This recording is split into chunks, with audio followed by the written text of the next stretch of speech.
Send help, please. This isn't a joke. It's not a fucking joke.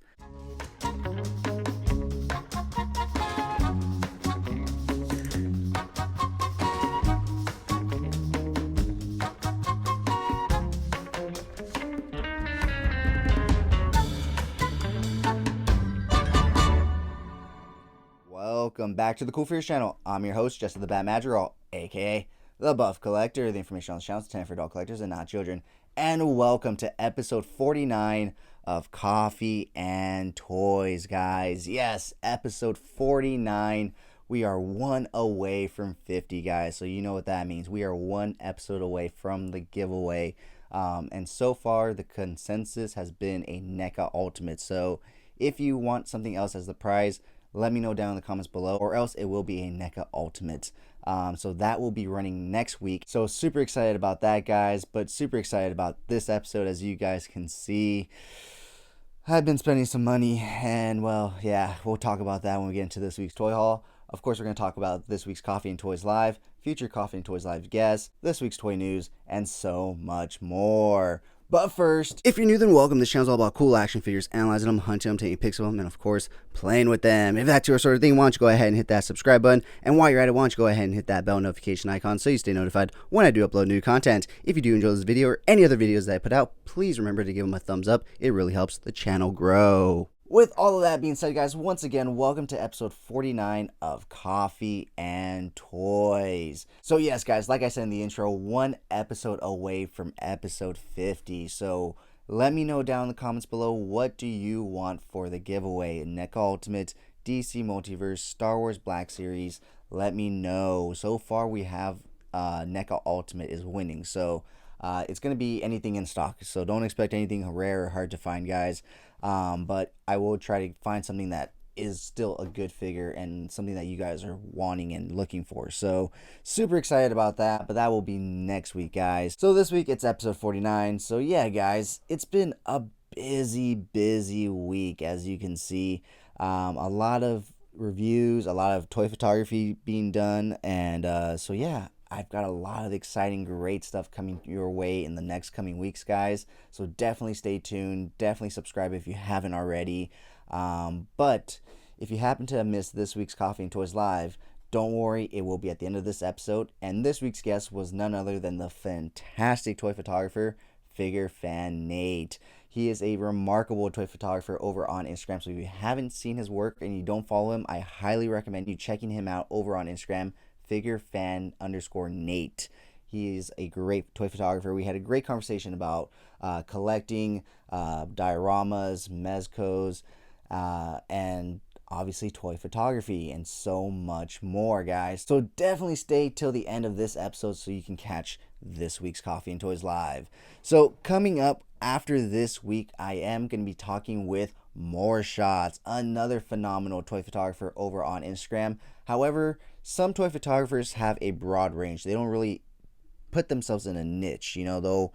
Kind of like Figure Fan Nate, he takes photos of everything that he enjoys and wants to take photos of, and he makes it look phenomenal. However, then there's toy photographers, much like More Shots, that actually kind of specializes in a niche or franchise, and his is the Halo franchise. So he takes some fantastic Halo toy photography shots, and so we will be speaking with him this coming Wednesday for Coffee and Toys Live. Following him the next week after that, I will be speaking once again with Diamond Select's marketing manager, Zach Oat. He is a former guest from the show, and I recently partnered up with Diamond Select to bring you guys reviews for toys and stuff like that. So super excited to talk to him and catch up with him, see what he's been up to all of 2022. Because I spoke to him, I believe, in like January or February of 2022, if I'm not mistaken. So it'll be interesting to see, you know, what they have planned for the rest of the year. You know, now that San Diego Comic-Con is over, you know, what do they have planned for the holidays? Any new exciting stuff? And so, yeah, super excited to talk to Zach and catch up with him, see how he's doing. And then following him the next week, I will be speaking with Aloha Toy Photography. Super excited to talk to him. He takes some phenomenal shots as well. He's more like Figure Fan Nate. He doesn't really put himself in a corner, but he does do more turtle shots than anything, but he does do a mixture of other things as well. And his turtle shots are phenomenal. So super excited to talk to him. After him, I don't really have any confirmed guests for dates after that. I'm in talks and stuff. However, there will only be one other Coffee and Toys Live following Aloha Toy Photography. And then there will be a 2-week break, guys, because I myself am going to be saying aloha to the beautiful island of Maui once again, and be taking a vacation once again to the beautiful island of Maui. So I will not be doing my Coffee and Toys Live. And in fact, there will not be a podcast either of those weeks as well, because I'm flying out on Monday. So I'll be over there on a Friday, so I won't be able to film. And then I fly back on a Friday. So I'm not going to fly back, get here at like 6 a.m. and, instantly come here and record. I'm going to be tired and stuff. And on top of that, I don't want to spend my weekend editing and stuff. I want to spend it, getting ready for the week and stuff. That's one of the reasons why I chose to fly in on Friday opposed to middle of the week like I had in the past, because and it actually worked out really well, because now I actually have 5 a.m. clients Monday through Friday, like legitimate 5 a.m. like they're there every day. No bullshit and stuff. Before it's like, okay, well, I have a 7 a.m., I have a 6 a.m., I can, I'm good. I wouldn't train that day I got back, but I would, be rested and fine, sleep in a bit the next day. But now I'm up at 3 to do cardio at 4, and then I have to train at 5 or train people at 5. So it works out that I made it to where I fly in on Friday or Saturday, whichever way it works out because of the time change in hours. But so after Aloha Toy Photography, sorry, it's a bit of a tangent. There will be one more Coffee and Toys Live and one more Coffee and Toys podcast, and then there will be a much needed 2-week break, guys. I'll be honest, guys, there's been a few times recently where I was just really considering taking a break just for the fuck of it, because it's just, these podcasts are a bitch and a half to edit. They're a bitch and a half to record sometimes, but I love it. It's fun and stuff, but at the same time, even as much fun as you have with things, sometimes you just need a break. And I was talking about this with Figure Fan Nate, actually, so it kind of relates to this week's Coffee and Toys Live, and so it's interesting, but yeah, I mean, I'll be taking 2 weeks off, and it'll be a much needed 2 weeks off. I will not be taking a full 2 weeks off, because I will have stuff already pre-uploaded for you guys to watch in terms of reviews, toy photography and stuff. It's just going to be the stuff that I have to record that week that won't be up, because, I can't record toy news ahead of time because I don't know the future. I can't record Coffee and Toys Live ahead of time because they're scheduled guests. And not only are they scheduled guests, but I really only have the time to do them on Wednesdays. So that's just kind of how it goes. But considering that I am going to be there 2 Wednesdays in a row, normally the reasons why I don't go live on Wednesday when I'm there is because I'm usually on the road to Hana, and it's a long excursion. It's a full day excursion. You have almost no service most of the time. You get it here and there. But at the end of the day, you don't want to be doing anything else afterwards. You just kind of want to knock out. And so since I'll be there 2 Wednesdays, if I'm not really doing much on that second Wednesday, maybe, just maybe, I'll hop on for a bit and show you guys, a nice view while I have a coffee and talk some toy news. It won't be as highly edited as, say these productions are, in terms of like, showing images and stuff. I might just, record on my phone and, basically just have my own personal phone right here looking at the images and talking, maybe just flip it around, show you guys. And basically that's it. We'll see. I don't know. I don't have any guests lined up, and I don't want to line any guest up because, like I said, it's going to be like an impromptu thing. It's not really going to be like anything that I'm like, I really want to do it out there. If it happens, it happens. So maybe I'll talk to somebody that I know already that I can have on standby. I'll be like, I might not. It's a higher percentage that I won't, but if I do, it'd be great to have you on, and we can talk some toys and stuff. And so we'll go from there and see. So that is the news and future of Coffee and Toys Live and the channel, guys. I just wanted to give you guys a quick update on that, just so you guys are aware, but that's still in the next few weeks, end of September, so don't worry, guys. So next up, I do want to talk a little She-Hulk, because I gotta be honest, I've actually been a fan of her. She's always been a fun character. Like I always say, green is my favorite color, and she's a Hulk. She's all green. So how can I not love her? And I didn't even realize the Disney Plus show was dropping literally this week, and so I decided to check it out. I feel like it's gonna be another one of those shows. It feels rushed. It feels shoehorned. It feels so like she doesn't need to be so much. I don't.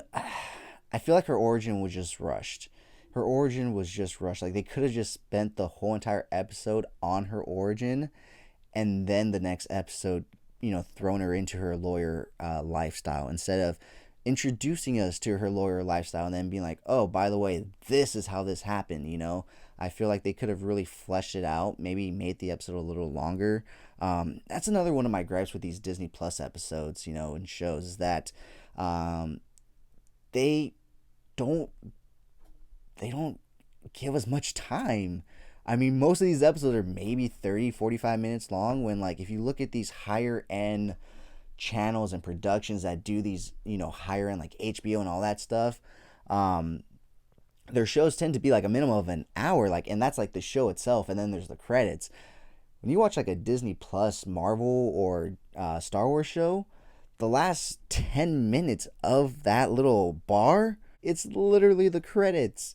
And it's like, why? So you get excited for a 45-minute episode, but in reality it's 35.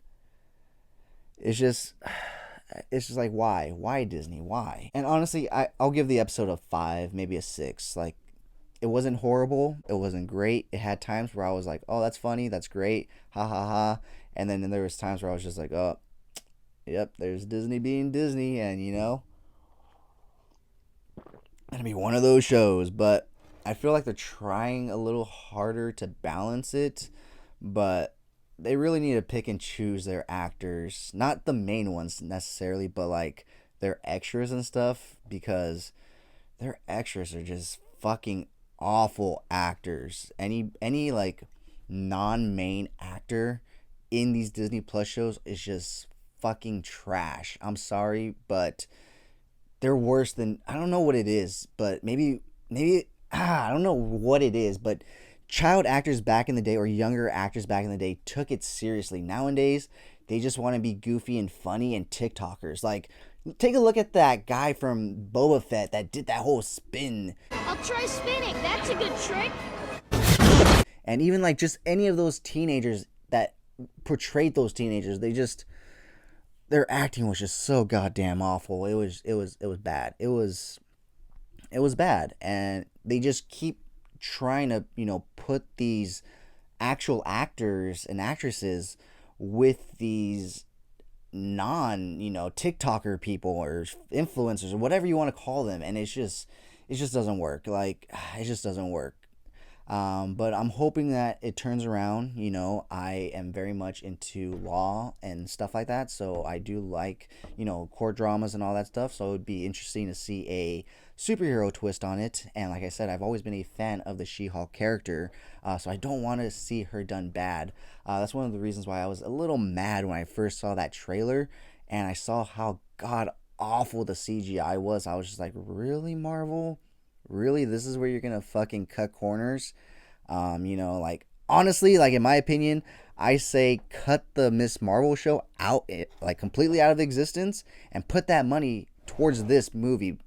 Like, you already have, a great loved established character as in the Hulk, and now you can add another great character to that dynamic and, really capitalize on it and bring the Hulk into her movies, since, Universal still technically owns the Hulk. So Disney can't make like a specific Hulk movie, but they can bring him into their own properties. So they could have done that and, really established She-Hulk and then brought him and basically just made it a Hulk movie. But no, instead we have to, get another sideshow based off one of the least likable characters, because now we have to make a second movie with her, but with new characters because she couldn't make it on her own. And even still then, I don't really see how that's going to help. It may help a bit, but the response from that last show was meh. And so I'm assuming that the response to her showing up in a major motion MCU film is going to be meh. And so when that movie comes out, it's going to be meh. And of course, I'm talking about the Marvels, guys. I'm not going to hide it. It's the Marvels movies is going to, let's be honest. And if it doesn't, well, then I'm wrong. But I really want She-Hulk to turn around, starting with episode 2. I mean, the end also kind of was like really a fucking tease, in my opinion. I mean, obviously, I get what, and this is why I say they should have really just spent time on her origin in the first episode, because at the end, I was like, all right, she's gonna get down, she's gonna have, big battle and all this stuff, and it kind of just ends, and it's just like, okay, I guess, because obviously it's the end of the episode. They spent so much time with the origin. So I feel like if they would have just focused on the origin, opened up with her and Bruce in the car on vacation, that would have been great. You would have had so much more time with that origin. And then at the end, she goes back to her office, and literally the beginning of the show is the end of the show. And then the end of the show is the beginning of the second episode. That's just me, and I don't even get paid to do this. So, I'm going to shut the fuck up, because, like I said, I don't get paid to do this, and they want to fuck it up, they can fuck it up on their own. And like I said, I never want to see a bad movie or TV show based on my characters. It's just Hollywood has given me so little to work with and so little faith in them in the last few years that it's kind of hard to be positive, because every time I've been kicked in the nuts. I was so positive and hyped for BVS. I was so positive and hyped for Justice League. And I know that's not Marvel. You're saying two different franchises. How can you say that and that? But honestly, guys, Marvel's on their downward spiral as well. They're on their way down. They really are. They spent 10 years building to the biggest peak that they could, and they literally climaxed. They came. They ejaculated. They unloaded. And then afterwards, they were just like, all right, time to get at it again. Please don't cut that image and splice that differently. It seems like they didn't even give us a rest time, a recovery period. They were just right back at it. It's like, you literally just gave us the biggest movie in existence, because it's number one, biggest in existence, and immediately they're trying to outdo themselves. And, it's just like, Marvel, sit down, rest. And now it's just fatigue, in my opinion. It's just so much Marvel stuff at this point. I just catch things here and there when I want. Like, honestly, at this point, if you want to get into the MCU, you have to watch so much. And honestly, at this point, they're going into territories that I just don't give a fuck. I've never really been a big Marvel person, but I have been a core Marvel person. Wolverine, Iron Man. Well, not even Iron Man, I'll be honest. Not even Iron Man. But like Captain America, Spider-Man, obviously, X-Men. Those were really the only ones I looked up to. Oh, Daredevil. Those were really the only MCU or Marvel at the time characters that I enjoyed, growing up. Everyone else I didn't give a fuck about. So now with Marvel the MCU trying to get me to give a fuck about all these other characters that I don't give a fuck about, I'm just going to pick and choose, kind of like I am with my collecting. So this She-Hulk discussion went on for way too long, in my opinion, so I'm going to shut the fuck up and go on to the next thing that I was thinking about recently this week, and that is, what would life be like if I wasn't a collector? And that simply came to my mind because of the amount of money I spent in literally 4 days. So yeah, as you can see, I'm not going to talk too much about these guys just yet, because we're going to talk about them in the toy haul. But obviously, you guys know I recently got into Hot Toys, but even before that, I got into Mezco's, and so that was really the launching point to everything in terms of like expense. Black Series, yeah, it was expensive, and it's getting expensive now, but it was pretty reasonable during the start of 2020 and everything, when I really started getting back into collecting and everything. Well, I'll be honest, I was collecting Black Series before 2020, but that's when I really started doing it, but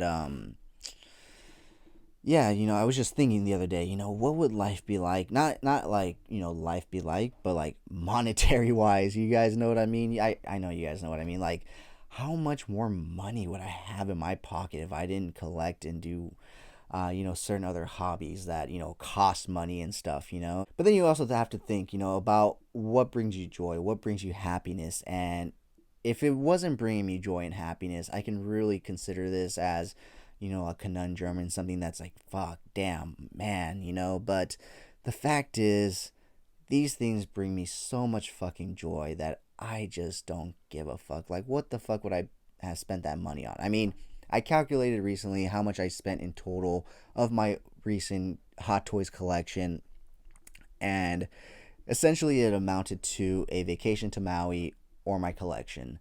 And considering that I'm pretty much already going to be able to pay off my vacation, it's not too much of a trade-off. I'm able to have both, and that makes me happy. Although, an extra trip to Maui would have been nice, but you know, I think we need to really understand that I think everybody has hobbies that make us happy. If it's not this, it's going to be something else. And so for me, thinking about it like that, it kind of just doesn't make sense, because I was like, well, I'm still a bodybuilder, so I'd probably just be going more into that, more supplementation, more doing this, more doing that, maybe more posing sessions, more this, more that, more photo shoots. So I'd be spending that money regardless. But this stuff just makes me so damn happy, and I'm sure you guys know that too. But yeah, it was just a thought that crossed my mind. The other thought that crossed my mind was like, what would my life be like personally if I wasn't a YouTuber? Also, if I didn't choose to start this 2 years ago. It's crazy to say that, but because I spent a lot of time, editing videos, shooting videos, doing stuff for videos, and that's a lot of time that I can be spending doing anything else, relaxing, sleeping, playing video games. Like, I realized the other day, like, my consumption of video games really cut back when I started my YouTube page, because, like I said, if I'm not training people, if I'm not training myself, I'm working on a YouTube video. And so yeah, it's pretty much all encompassing and stuff. So it's pretty interesting to think about these things. But then at the same time, I think about it and I'm like, what would I be doing if I wasn't doing this? And it's like, well, be sitting on my ass, watching TV. Well, same thing I'd be doing, just not productive, and it kind of like puts things in perspective, and it's like, at least you're being productive.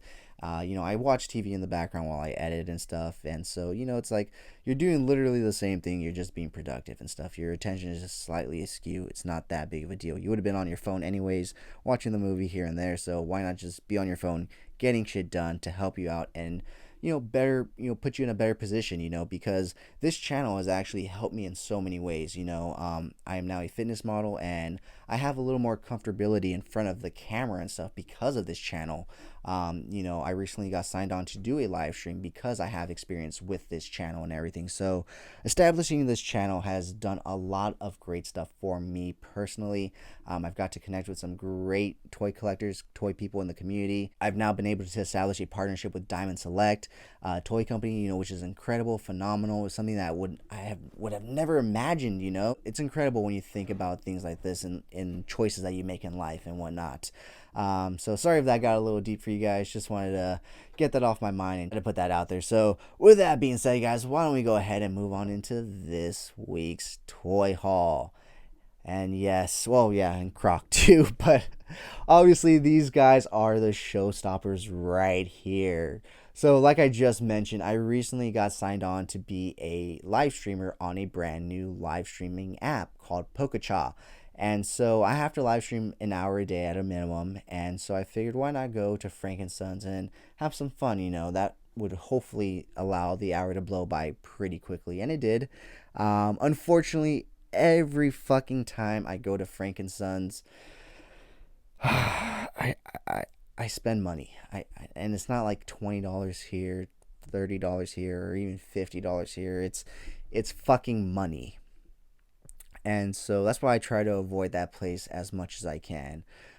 So like one of the times I bought the Beast Kingdom 9-inch scale version of Nightmare Batman there for $140. I bought my 501st Trooper there for a lot of money. I bought these two here for quite a bit of money. We'll go into all that. But yeah, so I try to avoid it, but I figured I'd go there and, have some fun. And so I did. Unfortunately, they had this in stock. And if you happen to have watched my unboxing video of it, then you probably already know this, but this was intended to be my first ever Hot Toys set, or just Hot Toys in general. When they first announced these, I was like, this is what's going to get me into this line. I am definitely buying these two. Unfortunately, as you know, when Hot Toys announces things, they're pre-orders, and so we had to wait quite some time for these guys. And in doing research and becoming a Hot Toys collector, the one thing people always stressed was get something in stock. Don't do a pre-order right off the bat, because this is a lot of money you're going to invest, and you're going to want something that you can get now, shipped to you now, not something you're going to have shipped to you in a year from now, or if, God forbid, delays, later than a year from now. And so the page with these guys on there on Sideshow's website literally stayed in my tabs on my phone since they were announced. And I never pulled the trigger. However, recently they started hitting people's doorsteps, and I've been seeing the reviews, and I was like, I need to get these guys. I need to go in on these lines. And when I went and picked up Jango Fett here, I happened to ask the people that I picked him up from if they had them in stock, and they said yeah. And so I asked them the price, and they said $4.95 cash. So on Sideshow's website, it's $5.20 for the set plus shipping and tax, guys. So you got to keep that in mind. So they wanted $4.95, and so when I went to Frankensons and I asked him, what do they want for the set, he said $4.78 cash. And so if you break that down, guys, that is about $230 a figure. And if you know Hot Toys and these characters in particular, it's pretty unheard of. The Dark Knight Batman, the new one that Hot Toys just released, is $290 himself. So the fact that I could get this Batman for $230 plus this amazing base that he comes with, I couldn't pass up the offer. I instantly went and got cash and, well, added them quickly to my collection. So yeah, it was just, like I said, this was the set that was going to get me in there, so I had to pick it. I couldn't pass them up, and I'm so happy that I didn't. These guys instantly became like the eye catchers, and then quickly were replaced by this guy the next few days later. But no, I'm just kidding, guys. But I have to admit, it's so hard because I want to say these guys right here are like my absolute favorite, but then I love Spidey, I love Marty, I love Goblin, I love this Batman. I love, Black Hole. A fucking black hole, guys. That's all I got to say is a fucking black hole. And I fucking love it. And I don't want to see the end of it. And yeah, so I went ahead and picked these guys up, added them to my collection. And a few days later, my dumbass went on OfferUp and found this guy for $240. So, of course, brand new, guys. Brand fucking new. So, of course, I had to go ahead and pick him up. And when I picked him up, the guy that I actually picked him up from informed me that someone was selling the DeLorean Hot Toys for $500 on OfferUp.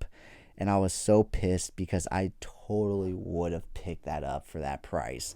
However, I got at least somewhat lucky and was able to pick up the Toys Era Doc Ock, or the Ock, I should say, because it is a third-party, unlicensed figure. So, but I feel sorry for those of you that picked up the Hot Toys version, because this is the superior version of this Doc Ock. I don't give a fuck what anybody says. The head sculpt on this looks exactly like Alfred Molina's in Spider-Man 2. The tentacles are each individually ball jointed. It's not a bendy stick. It's not a bendy wire. There's literally a ball joint in between every single one of those individual pieces in his arms. That's why they can hold these crazy poses and like literally look with ease. Like literally, it's not like you're having to bend it and do all this crazy shit. It's literally balls. So that didn't sound right. It's literally the ball joints. So it's so fluid and it's so fluid. And so yeah, the way the jacket flows, I mean, oh my god, this thing, I need a Tobey Maguire now. I need the Hot Toys friendly neighborhood Spider-Man. I am also going to be picking up The Fiend, so super excited about that too. Like I said at the beginning of this video, send help, please, but don't. Please don't. I made a joke that I need someone to seriously just take my wallet at this point because, man, oh man. Whew. But thankfully, I have some great stuff around the corner for me, and hopefully, if all things pan out, by the time this airs, I'll have news whether or not it has, because it should be getting to me today as of the filming. But as of right now, it's still very early in the morning, so I don't know quite yet what the status of that news is yet. So once I do know it, it can open a lot of great doors for me and start a great new chapter in my life. So fingers crossed, hoping that this goes through, and if it does, expect way more hot toys very soon, and just more toys in general. So with that being said, guys, why don't we go ahead and talk about this week's toy news. So before we actually talk about any kind of toy news, I do want to talk about something that's kind of connected to toy news. Well, a toy company. So early on in Coffee and Toys Live, I did have a apparel company called Ghost X Ghost on the show because they had partnered up with Mezco to do some Rumble Society shirts. And the first one was a Baron Benz. And now I have to admit, Baron Benz is not my favorite character, so I had to pass on that shirt. He did tease a Doc Knock one, but I feel like that one's coming later on in the year, so I'll wait for that one as well. However, he did announce a brand new Pink Skull's Chaos Club one. Now this looks phenomenal. Now I will be going in on this one, and well, it does drop today, Friday. So if you're watching this, head on over to Ghost X Ghost on Instagram, click the link in his bio, and purchase your Pink Skull's Chaos Club shirt today. So with that being said, let's go ahead and move on into actual toy news. So last week, Mcfarland started off the tease of his brand new Arkham City wave. And well, we now have all the figures in that wave. After I filmed, I think on Saturday, he announced Catwoman being a part of the wave. This looks like a really good version of Catwoman. I love this version of Catwoman. I love the Arkham series. My favorite games ever. I feel like literally, and I know people are going to probably argue this in the comments, but Arkham and Arkham City are the best video games in existence. Fight me in the comments. That's what I'm saying. But also, Ra's al Ghul will be joining the line. So we are finally going to be getting a version of Ra's al Ghul in the Mcfarland DC Multiverse line. It seems like it's been a long time coming that we should have gone to Ra's. But better now than never, right? So he rounds out the fucking... So he rounds out the actual figures in the wave, but this is a Build-A-Figure wave. So the Build-A-Figure for this wave is none other than Solomon Grundy. So super excited about that. Like I said, I love huge figures. So I just realized I never even talked about Croc. I was so into these guys for the toy haul, I never talked about Croc. So real quick, here's a quick look at the Mcfarland Toys Killer Croc. His review will be coming up in 2 weeks. I already have next week's videos already up and ready. But one thing I will point out is, unfortunately, the toe on this guy is just, well, there you go. Really, really fucking bad. And I have watched other reviews on him, and yeah, it's another Mcfarland Toys QC issue, guys. Let's go ahead and we should probably contact the Mad Hatter and see if he can come up with a song that'll, fit that, since he does some really good, intro songs and stuff like that. I don't know if you saw his recent video, his Gummy Leg song with the new Jean Grey figure from Marvel Legends. But yeah, you should definitely check out his videos and check out his channel. He's a great guy. I've been trying to get him on the Coffee and Toys Live, but we'll see. We'll see what happens. Anyways, guys, that is not the only Mcfarland Toys news we have this week. We also have some gold label news that is exclusive to Walmart, and that is the comic Shazam. Look at the hands on this guy, man. Is it just me, or are his hands fucking huge? When you know what they say about big hands, big gloves, guys. Get your head out of the gutter. Fuck you guys thinking about. But yeah, so the comic book Shazam has started hitting Walmart stores already. prior to being announced and everything, but McFarland did make an announcement on him. However, another figure has started hitting stores now without any reveals or announcements, and that is the Dark Flash. And McFarland has not made an official announcement on that figure just yet. However, on the back, it does seem like there are 3 Flash necessary to make it canon. So if you are a completist and that is something you do, be aware of that. However, don't drive yourself crazy driving to every which store that has them, trying to look for those 3, because odds are old Uncle Todd is going to put them in a 3-pack and knock the price down just a bit after the hype dies down. So don't be stupid and stick it to Todd. Why don't we go ahead and move on into some Star Wars news, because we are going to be getting some brand new 40th anniversary Return of the Jedi figures. And we have a first look at the first one, being of course fan favorite Boba Fett. So yeah guys, I guess if you need another Black Series Boba Fett in your collection, here you go. But I feel like these are going to be more aimed towards obviously the carded collectors and stuff like that. Although I did buy what was it, Bespin Luke Skywalker carded, and I just threw the card away and everything. I was just like, I don't need that. And then later on, or no, was it Bespin Luke or was it no, it was the, yeah, it was Bespin Luke. Yeah, because I have Bespin Luke. I was thinking it was the flight suit Luke, but I don't have flight suit Luke. So Bespin Luke, I just ripped it off and threw it all away. So yeah, anyways, that's the only real reveal we have so far, or first-hand look. I think it was a leak, so it's not even an actual reveal. So we'll talk about more of all that once more is shown. So moving on to some Super 7 news, and actually this is it. This is all the news, as I've been saying the last few weeks. After Comic-Con, the MCU may have, busted and not given us time to recover. But these toy companies, they busted their load at Comic-Con, and they need some recovery time, because it's still trickling out and stuff, which is totally fine with me, because as you can see, my money is tied up elsewhere. So I'm happy to see some decent new news and stuff, but also some stuff that I really don't give a fuck about. Like, I want the Build-A-Figure from the Arkham Wave, and I do want Penguin. Penguin looks cool. But that single hinge joint Batman, like, really, fucking Todd? Really? Todd, really? If anybody, like Rocco the Great says, if anybody needs a triple joint, it's Batman.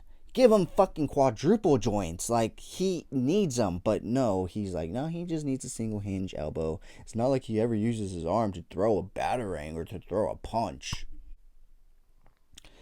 Anyways, I digress. So yeah, going back to Super 7, last week I did miss that they announced Wave 2 of their SpongeBob Ultimates. Now this wave only contains 2 figures, so that saves your wallet a bit.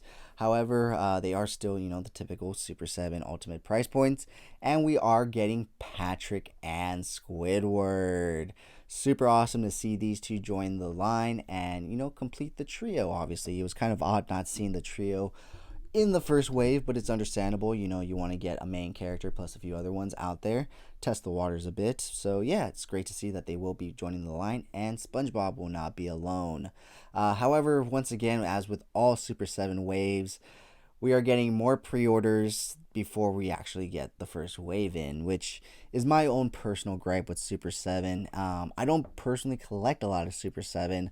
I really only have the 4 turtles, and that's fine, so it just doesn't make sense to me business-wise. Like, why would you, well, it makes sense business-wise. It actually makes a lot of sense business-wise for the business, but it doesn't make sense for the fans, I don't know, but that's just me personally. But yeah, Patrick and Squidward will be joining the SpongeBob line.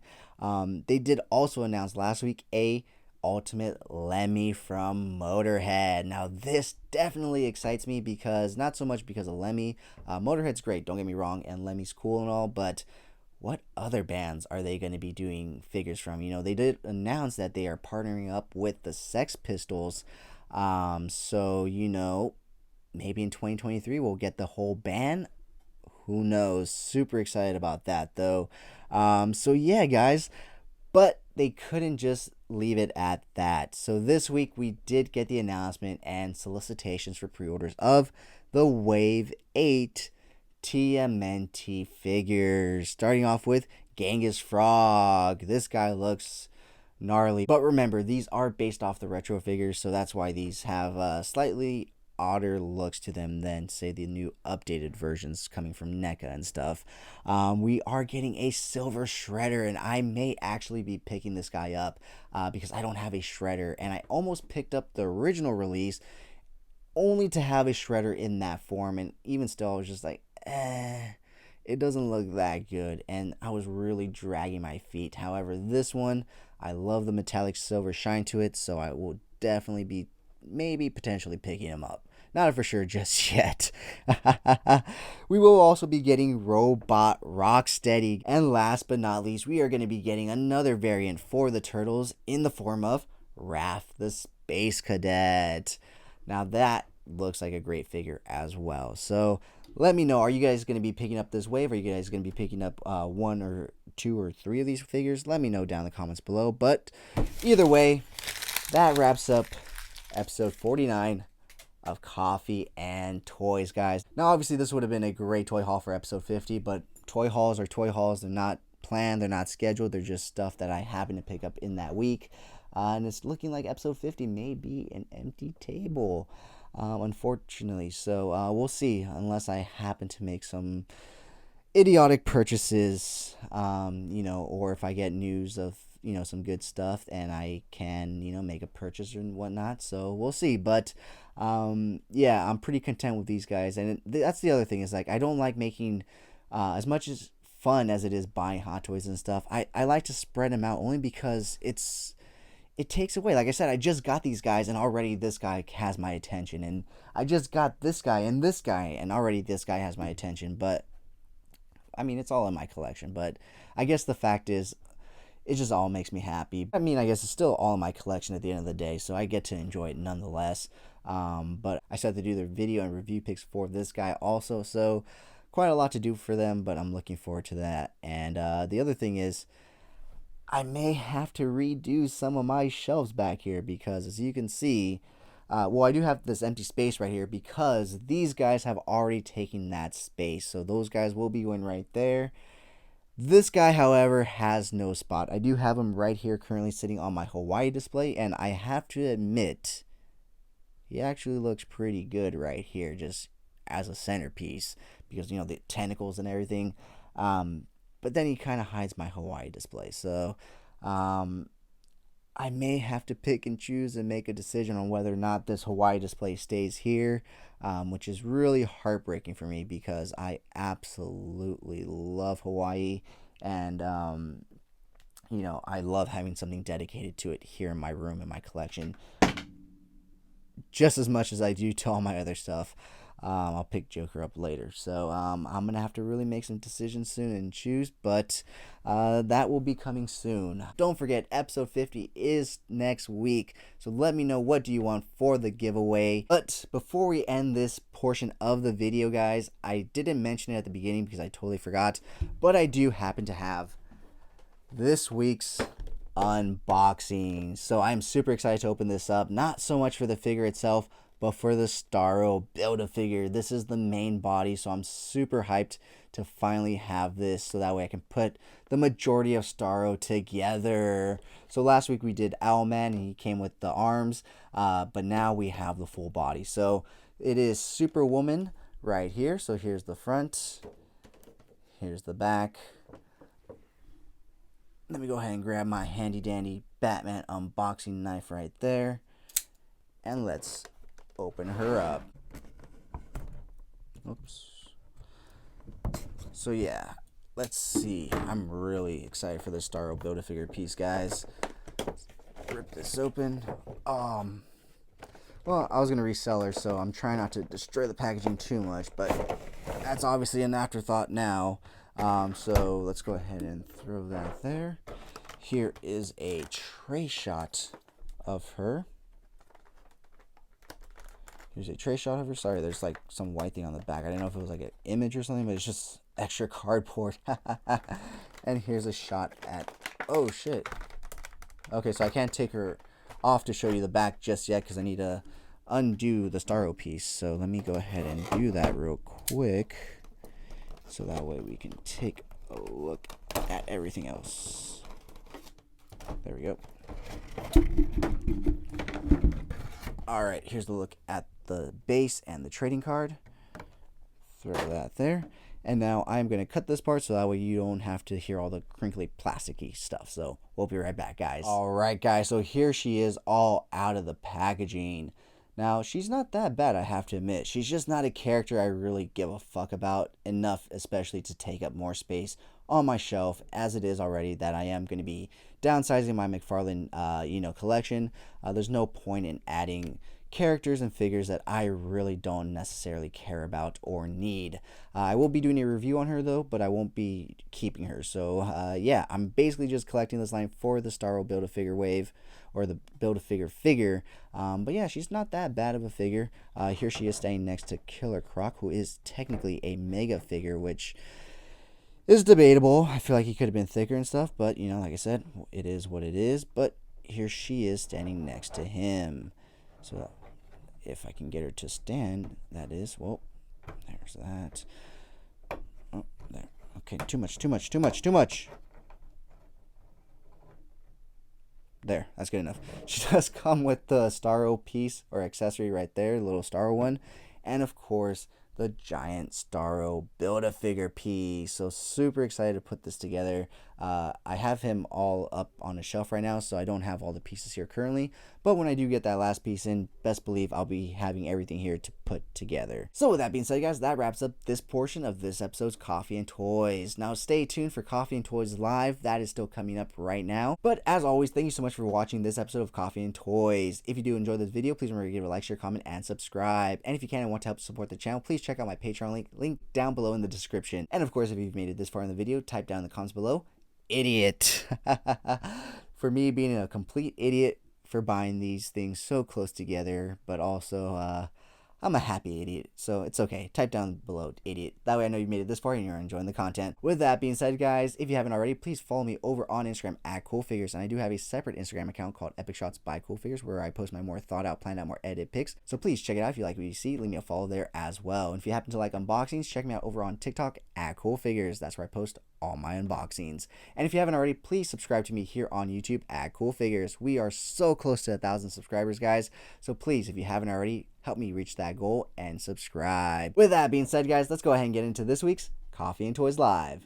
All right, guys, welcome back to the CoolFigurez page. I'm your host, Justin the Bat Madrigal, aka the Buff Collector, and welcome to episode 27 of Coffee and Toys, where I speak to a new guest every week about toys, toy collecting, toy photography, and so much more. This week, I would like to welcome the amazing toy photographer, figure fan Nate. Hey, what's up, man? Thanks for having me. Really happy to be here. Thank you for coming on, man. You have some great photography, man. You do some great work. I really do enjoy a lot of the stuff that you put up. You have some amazing light in your photos. Like, you can really tell the amount of detail and your process that goes into it. It's not just like a quick, okay, this is what I come up with, this is what I'm going to do. You can tell that a lot of thinking goes into it, and it comes out very well in your photos. So I just want to say I really enjoy your work, man. Thanks a lot, man. That really does mean a lot. I think you give me too much credit. A lot of that time, it's just like throwing ideas together. Some things stick, some don't. You're just trying to work it out, and it's a labor of love. Doesn't always go as you planned, but yeah, I really appreciate it, man. Well, thank you, man. Well, I appreciate you doing the work that you do, because I am a toy photographer myself, and I know it's not easy. And like you said, sometimes it is, just throwing stuff that, to see what sticks. And like you said, sometimes you come up with this idea and it doesn't translate as well from your mind to the image, or it doesn't resonate as well as you thought or hope with your followers. But regardless, you still put in a lot of work and effort. So, and it seems like people in the comments also, are saying the same thing. They really like your photography and they appreciate the work that you put into it, man. Yeah, I'm very thankful to have the support that I get, from people that comment and like my post. It really does truly mean a lot. Every single comment, every single like, shares, that kind of stuff. I think that is a big part of what motivates me to want to keep going, is that I see that people in the community do appreciate the work, and they're liking the stuff that I'm putting out. And, sometimes I get some great feedback, and that just really is encouraging. So that's a big part of it for sure. No, yeah, definitely, man. It's always great to have the backing of, a great support and community. Um, well, I'm sorry, I'm trying to read some of the comments. Jason said, I find No, it impressive that that Jesse is also behind Nate, but green. Oh, I get big the Hulk joke over now. here. Yeah. Okay, I The was a little buff confused, but Avenger. yeah, I get it. Yep. But so how's your week been, man? It's been good. I worked during the week, so I was just finishing up my day when I jumped on here. Um, so yeah, it's just I been, feel you, man. busy. It's hard to find time in between work and, my other, what I've got going on in my life. I'm married as well, and I'm doing things around my house. So trying to make time for the collecting and also the toy photography can be definitely a balance. And I'm sure you have a lot of that too, where you're trying to have your, podcast that you have here, and then you've got your toy photography. You're trying to do toy reviews, but also you have your full-time job. I think you're a personal trainer, if I had to guess. Yeah, yeah. Um, so yeah, So it takes yeah, a lot of balance. You really got to have the passion in order to want to do it. Otherwise, you can easily fall out of it, I think. no, yeah, definitely. There's definitely times where I feel burnt out. I'll have to admit, where it's like I feel like I maybe take on a little too much, and but kind of like you said, sometimes you just read that comment and or you see that share, and you just really feel appreciative, and it kind of just pushes you and motivates you to like keep working and keep going. And then there's definitely those times where like you hit a wall in your creativity, and you're just like nothing in your collection really inspires anything to be put to camera and anything. And even though you have all this massive collection, you still can't really see anything. Thankfully, some other stuff has come out recently that has definitely sparked my creativity.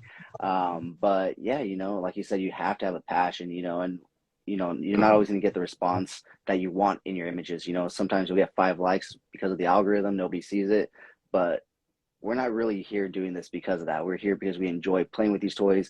We enjoy posing them, taking those photos and stuff like that. And, like you said, it's a passion and stuff. And so, yeah, man, it's definitely a balancing act. Like today, I've been up since 3 a.m. because I have to do Oh, cardio before my wow. clients at 5. And yeah, so, I mean, I've been done since about 2 o'clock, but, it's just as soon as I was done, I started working on YouTube stuff.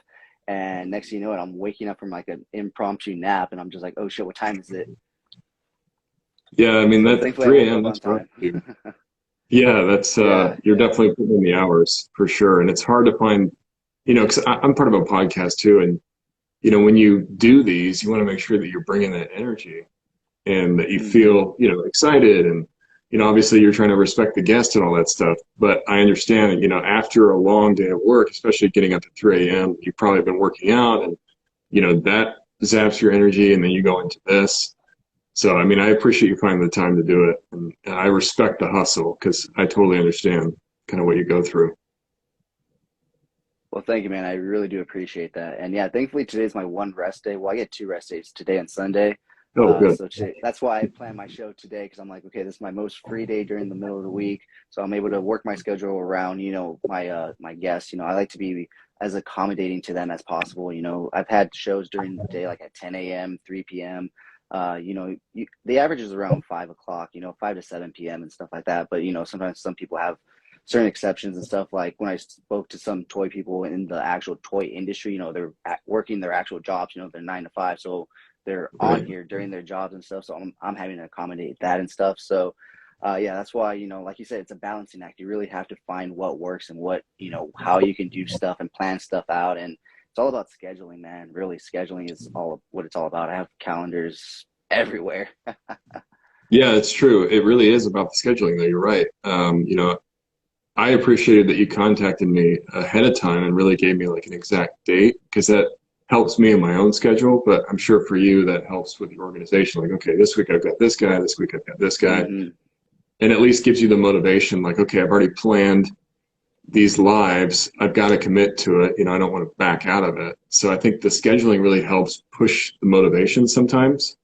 We kind of do the same thing with the podcast where we're trying to plan out at least 2, 3 episodes in advance, just so I have something that's kind of pushing me to the next one. Like, okay, I've got this guy coming up next. That's going to be exciting. I've got this topic coming up. That's going to be awesome. You know, and if you don't have anything in the chamber, sometimes it can really be, I guess it can really kill that motivation almost, because you're like, man, I got to think of something that I got to put together within a week here, and I want to make sure it's interesting. And I think toy photography is kind of that way too, where sometimes the ideas are flowing, you know, and I call it the flow state, where you got a good idea, the dial's working, you know, you got the pose right, the lighting's going, you're like, okay, this is awesome. And that kind of motivates you to keep going, because you're like, okay, my idea is coming out the way that I think I want it to. Let me finish this shot. And you kind of just get in that rhythm. But when I don't have those ideas, or I'm struggling, I can't reach that, you know, and it's just a real struggle for me. And I think that will kill the motivation in wanting to shoot. And if I try to force it, I'm never going to be happy with the result. So I usually will just step away. You know, I took like a big, probably like a 3-week break here recently. And that's one of the biggest breaks I've ever taken from toy photography, but it's because I just didn't have anything in the chamber. You know, I've got other things going on. I'm trying to paint my house. Every time I got free time, I'm like, okay, let me try to paint another room, or let me finish these floorboards, or something like that. So I have to, I have to recognize when that happens and just be okay with stepping away, you know, and if I don't post, I don't post. That's just the way it goes. But I'd rather focus on quality over quantity. That's kind of my thing. I'd rather get a shot that I'm 100% proud of and post that than post something and then I go back and I'm like, am I happy with that? Or am I just trying to get this out, you know, because I feel like I haven't posted in a while, that type of thing. So that yeah, I totally get that, man. Yeah, it's a lot of back and forth with that.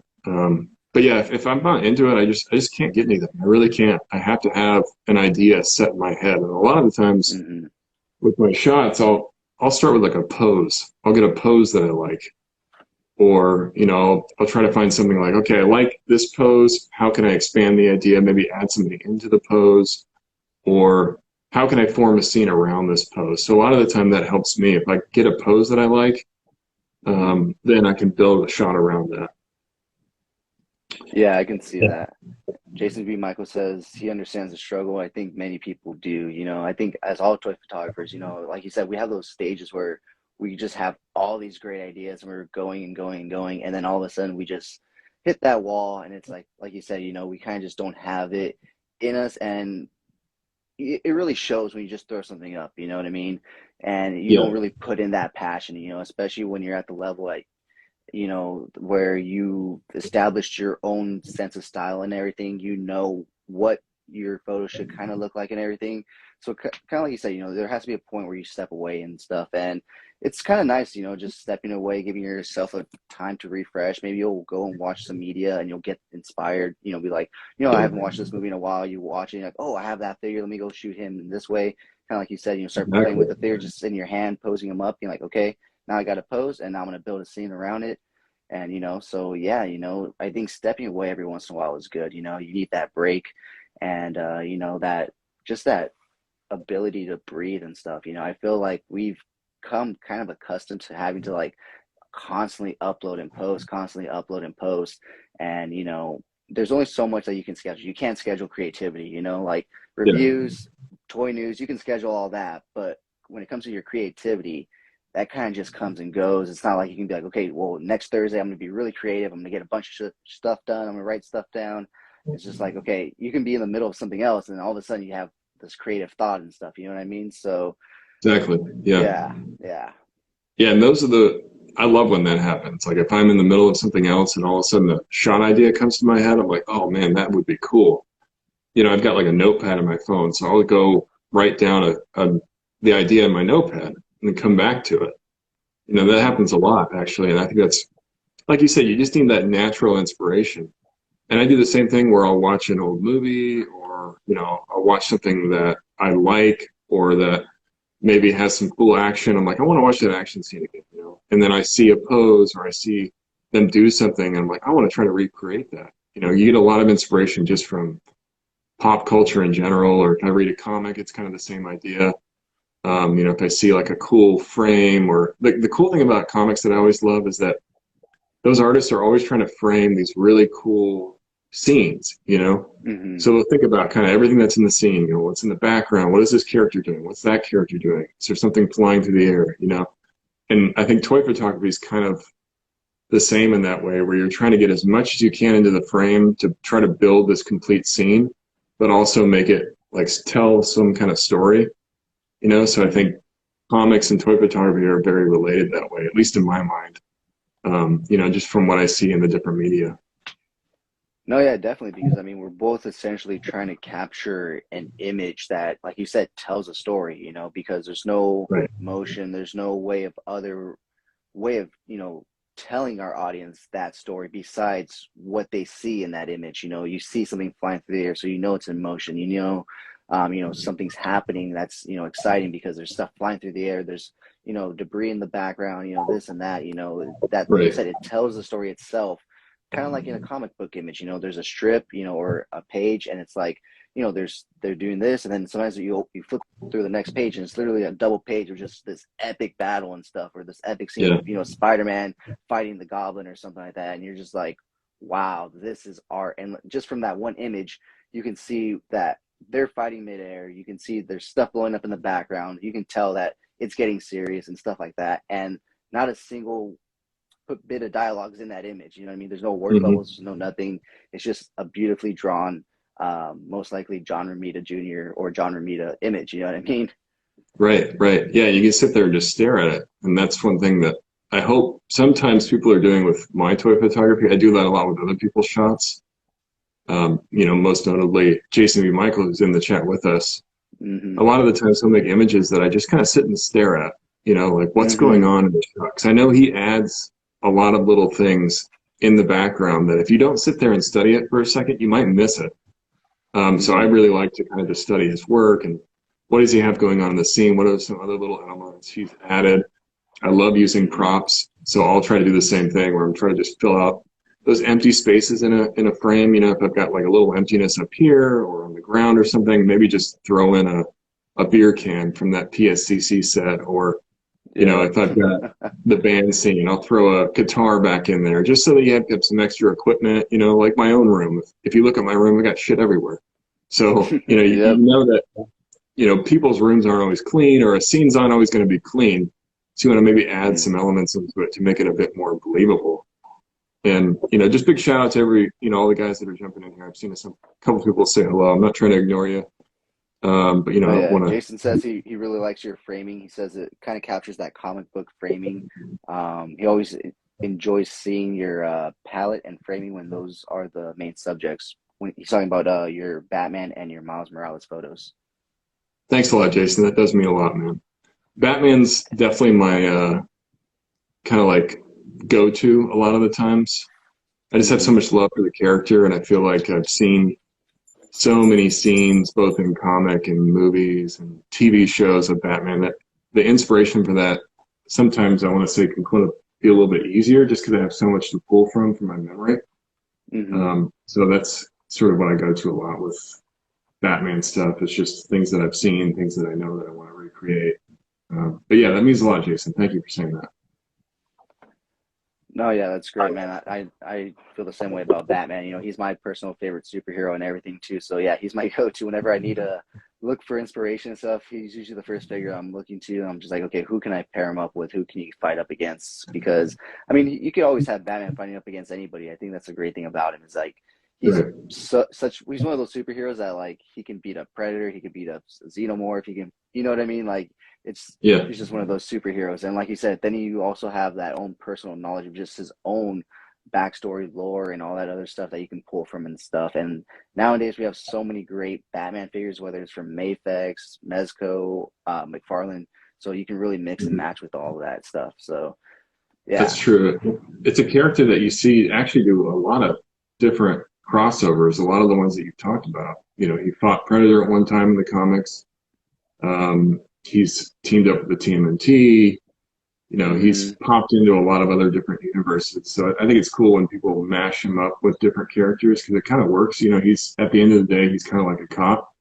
So if you can Yeah, make him like a exactly. cop in a scene or something like that, I think it works. And I love it when people really get creative with him. I have a hard time sometimes breaking out of like hey, it's Batman fighting criminals, you know, let's do that. But to be No, more yeah. creative and say, like, let me have, you know, Batman hanging out with this character or something like that. Or maybe Batman and Mikey looking at the Bat computer together. Just something that's a bit more fun and not so Mm-hmm. serious and always action packed, you know, trying to make it more fun Mm-hmm. too. So I'm No, trying to do yeah. more of that. Yeah, Jason B. Michael actually does a really good job of that too. Like with his Batman shots, he has a really comedic way of shooting Batman at times. Sometimes they're Yes. very serious and gothic, and sometimes like what was his TikTok one that with the tortilla slapping, where him and Joker are going at it. You know what I Yeah. mean?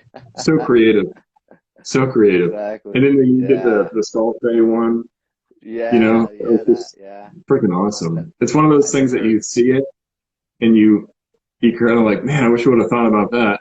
You know, like I wish I would have done that myself. I don't want to copy what he's doing, but it makes you kind of Exactly. think outside the box. Like, okay, what's something else like that I could do that might be funny or interesting or just really creative? You know, I think Hmm. that's the inspiration sometimes.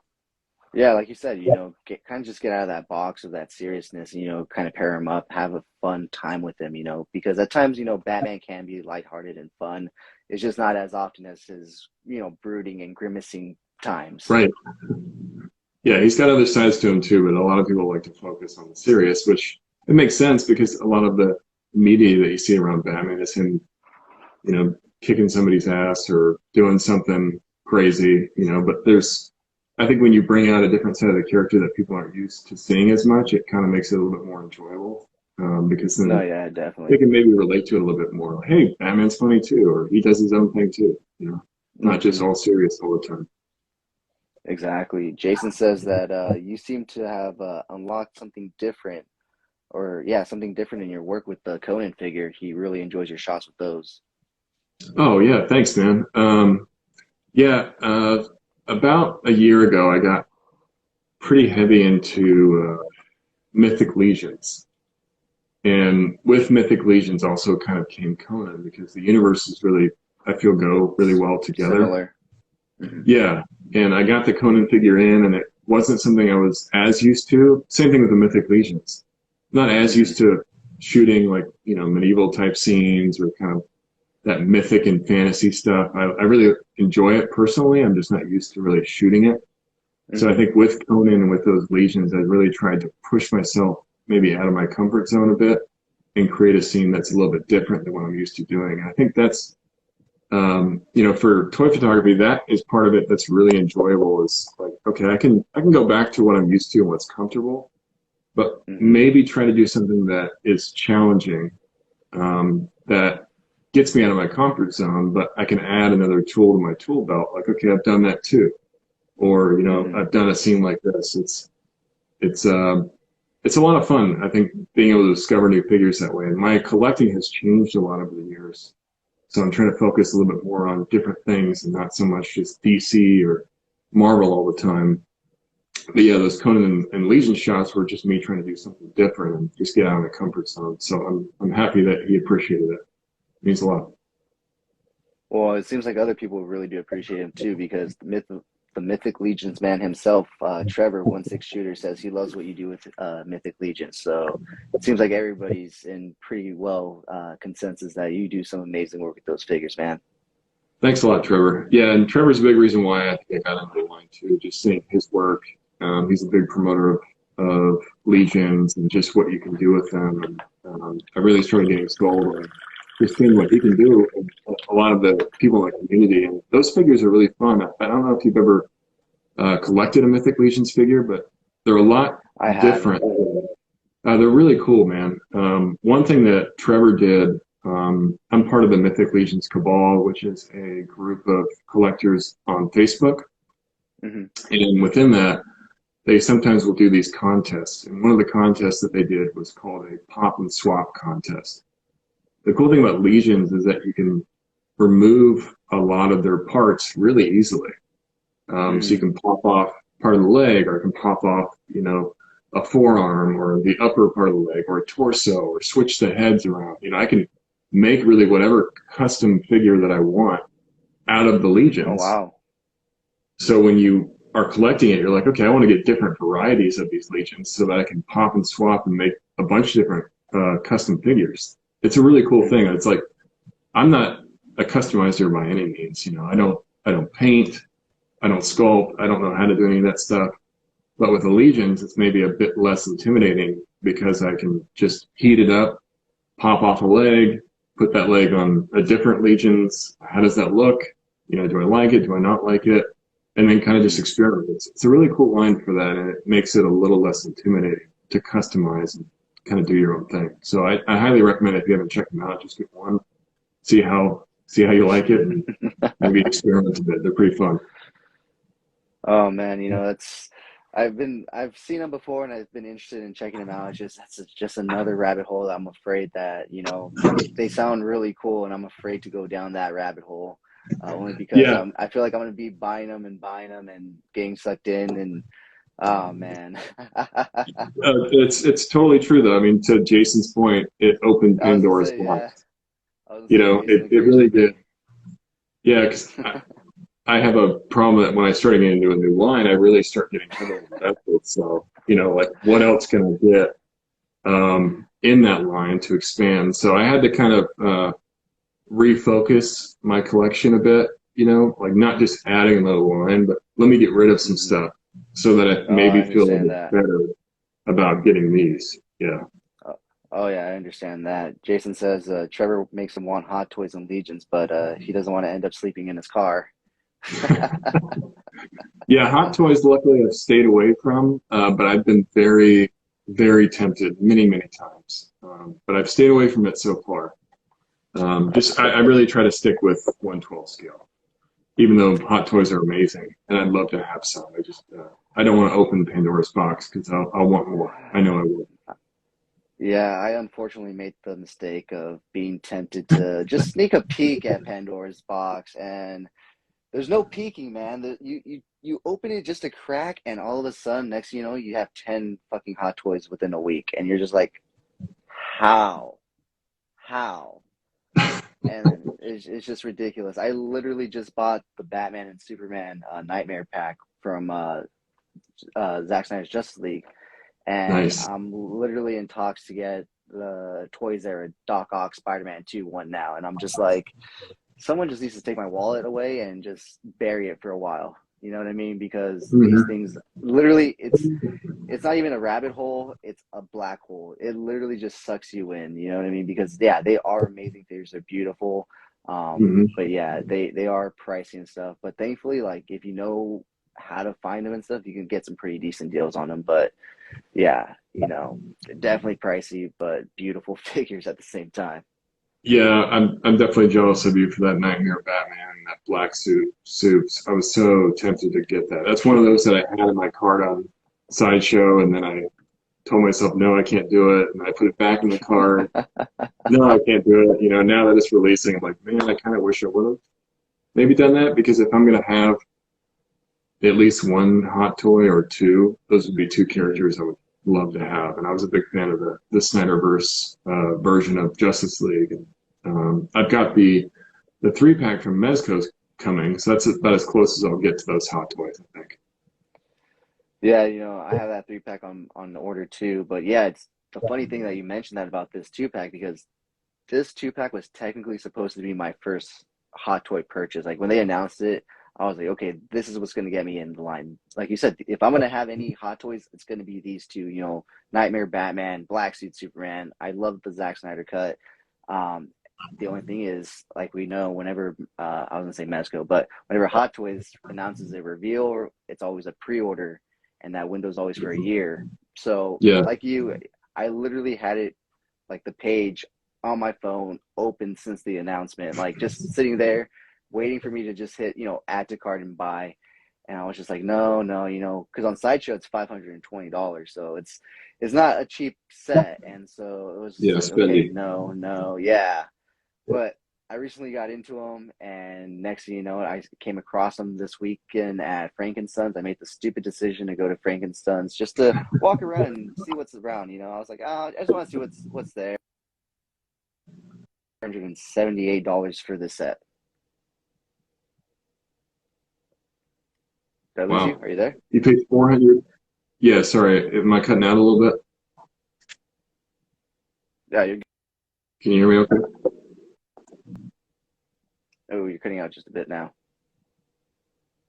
Okay, Okay, sorry I about think that, man. you're Okay. good, man. I might just go off my Wi-Fi. I don't know what the deal is. You're good.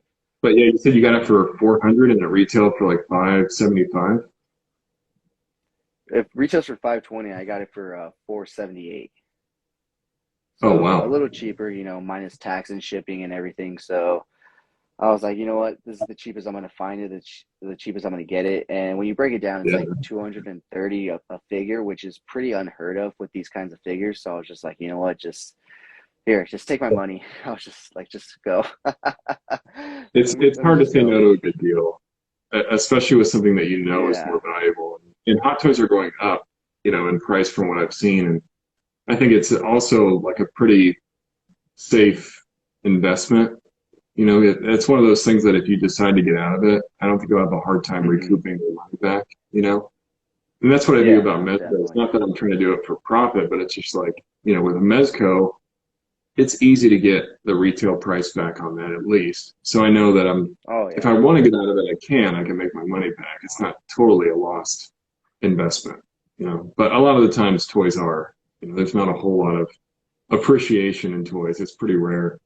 Over time, they'll No, depreciate. yeah. But if I'm trying to get something, yeah, I'll definitely try to, like the Mezcos give me a little bit more peace of mind sometimes because I can sell it, get some money back. No, yeah, Um, definitely. Uh, Jason B. Michael says that his was the Damn Toys Godfather. I think we spoke about that last week. That was the one that he oh almost yeah, got that got him into 1/6 scale. That was the figure that he was like, shit, this is gonna get me into it. So yeah, I think everybody has that yeah, 1/6 figure that they see and they want, and they're just like, one day. But then that one day comes, and then you're like, well, I also like this character, and they do have them. So right. That's true. Yeah, I mean, kind of like what you did. You find the good deal, and you told yourself you weren't going to do it, but then you see it's like $100 off. Like I can't not do it now because I don't know if I'll ever get this chance again. exactly, exactly. You're just like, and especially like if you know the market and everything, you've done your research, it's always Right. beneficial, and like, okay, this is the best deal I'm gonna get, That's Hmm. yeah, then you have to just go for it. I mean, granted, if you can financially, you know what I mean? Not everybody can at certain points and stuff, there's no point in putting yourself in debt for toys. No, I'm 100% about that. Yeah, it's a hobby at the end of the day, and it should be something Costly that hobby. it is. It's a very expensive hobby, but to your point, it shouldn't be a choice between paying a bill or buying a figure. If I'm making those kind of decisions, I should probably back away and just be like, you know what, I'm not going to collect for a little while because I have to choose between paying bills here. So I definitely yeah, I pay attention a lot to that if I'm spending too much. I try to budget myself if I can, or I'll try to maybe sell figures to fund other figures. If it's been sitting in a box in storage for 6 months and I've got no new ideas, might as well just let it go. But that's hard to do. It's easier said than done because you get emotionally attached to some of this stuff. Hmm. And you're like, man, I might want it at some point, or there may be something a month down the line where I'm like, oh, I got a shot, and that's the figure I was going to use for it. But the likelihood of that happening is pretty small, to be honest with you, because a lot of the times when I do feel like I'm going to sell it, I might sit on it and be like, all right, well, if I still feel like I want to sell it in 2 months, then I'll do it. And usually 9 times out of 10, I still feel like I want to sell it 2 months later. So I gotta be okay with letting stuff go. That's the hard part. It's just getting rid of it and letting somebody else enjoy it. No, I totally agree with that, man, because I feel like you're kind of a similar collector with me. You don't just collect to just randomly collect waves and lines. You pick and choose Yes. what you enjoy and you add to your collection what you like and stuff. So when it comes to looking at your collection and going, okay, what can I get rid of? It's like, well, I enjoy that. I like that. I picked that for a reason. Like like you said, you have that emotional attachment and it's hard. But yeah, you have to be willing to, let things go, let go of certain lines so that way you can enter other lines. Like Hmm. me, I'm personally getting out of Black Series. I'm getting out of the Power Rangers line. I'm out of Funko. I'm getting out of McFarland. for a number of reasons aside from also getting into hot toys and stuff. Just values are going down, prices are going up, and it's just not worth it to me. I'd rather save that money. That would rather buy a whole wave and just put it towards a hot toy or a Mezco or something like that. You know what I mean? Quality Right. over quantity at this point. Exactly. Yeah. Hey, what's up, Prime? Prime just joined. He's my buddy in crime from the Figure Booth podcast that I'm a part of. But yeah, I think Oh, you make a really nice. good Welcome, point. man. A lot of people, I think, get wrapped up in the FOMO, and I've been, a victim of this myself in the past, where you see everybody posting about a figure, you see everybody like, oh, it's selling out here, or man, this thing's going to shoot up later on once it sells out. You hear all that, and you see everybody posting the same thing, and then you think to yourself, like, well, maybe I should jump on that bandwagon and get one, And then 6 months later, the figure comes, and you look at it, you're like, okay, I don't really have a whole lot of interest in this, but at the time I thought I did because everybody else did. I definitely over time, I think I've tried to be more strict with myself about that. Like, don't ride that FOMO train. If I don't have genuine interest in it, then don't pick it up. And it's easier said than done, because you might see Mcfarland, for instance, that I didn't care about 2 months ago, but then all of a sudden Target's doing like a half off clearance sale, and I'm like, maybe I want that Mcfarland after all, because it is on sale. But then I asked myself, like, did I want this when it released, or do I only want it now because it's at a discounted price, And sometimes I will pick up stuff, but then I might get mad at myself, like, I didn't really want this. I only got it because it's on sale, But it's definitely, it's a vicious cycle. Yeah. Sorry, man, I cut you off. What did you say? No, I said at least you didn't pay full price though. True. Yeah. I think if you're going to make it a splurge, maybe wait until they do go on sale. And I see that a lot, with people that talk about these new waves that are coming out. And I'm not a huge McFarlane collector, but what I do know about McFarlane is that if you're patient enough, eventually you'll see that thing on sale. That you don't need to go run out and buy that new Grundy wave that I'm also very tempted to get, because I love DC. And when's the next time we're going to see a Solomon Grundy figure? It's going to be a long time. So it's going to be hard for me not to go out and buy the whole wave so I can build it. But I know that, like, I don't really need to do that. I don't need the Grundy right away. I'll wait until it goes on sale. I'll play with what I have. And then if I see it at a good price, maybe I'll get it, But it takes time. Like, it's taken me a long time to try to get that strict with myself, just because of the issues that I've had in the past with getting too much, or, looking at my storage room, like, holy shit, I've got boxes of figures. I need to get some stuff. I need to get rid of things before I allow myself to buy something else. But it's hard to do that. No, yeah, definitely. I'm kind of at that point because I don't want to put my stuff away. I feel like I collect to display as well. You know what I mean? Like, as you see all behind me and everything, the rest of my room is the same way, just everywhere else. So I'm like in the mindset of, it's like, well, if it's not going to fit, it's time to get rid of it. You know what I mean? And so I'm kind of there too, but then, like you said, easier said than done. I did a whole cleaning of my room and everything, and I was like, okay, I'm going to go through, I'm going to clean, I'm going to take some figures out, I'm going to put them for sale. I didn't put anything up for sale. Yeah, it's hard. I mean, selling stuff is not easy, and it's a pain in the ass. And not only selling, but you have to ship it. You want to make sure you're pricing it right. Your general public, which sometimes isn't very respectful of your time or wanting to respond. Selling in general is just not an easy thing to do. It's a pain in the ass. So I get it. But when you do it, you're going to feel so much better about just the money that you have in your PayPal, and the fact that you've freed up a little bit more space. And okay, now I can go buy something and not feel so guilty about it. You know what I mean? That type of thing. Yeah, exactly. Yeah, you're like, I already spent this money and I just basically reinvested it into my collection, you turned it into money and now you're turning it back into plastic. Exactly. Yeah, it's just the cycle continues. And then at some point I'll probably sell what I just bought to buy something else, But yeah, I really try to make sure that I'm getting full appreciation out of what I'm buying. Like, if I buy a figure, sometimes if I've got, like, let's say I get 2 figures that come at once, I'll focus on like one for a while. Okay, let me unbox this. let me take some shots of it, really feel like that I'm getting my money's worth. And then when I feel like I've ran out of ideas, I'll move on to the next thing. And then, open that up and take some shots. But sometimes just opening a figure gives me the inspiration to go shoot it. Like, oh, this thing is so cool. I want to get it behind the lens. I don't know what I want to do, but let's just do something. So that I really try to savor those opening of figures just so I can get that inspiration.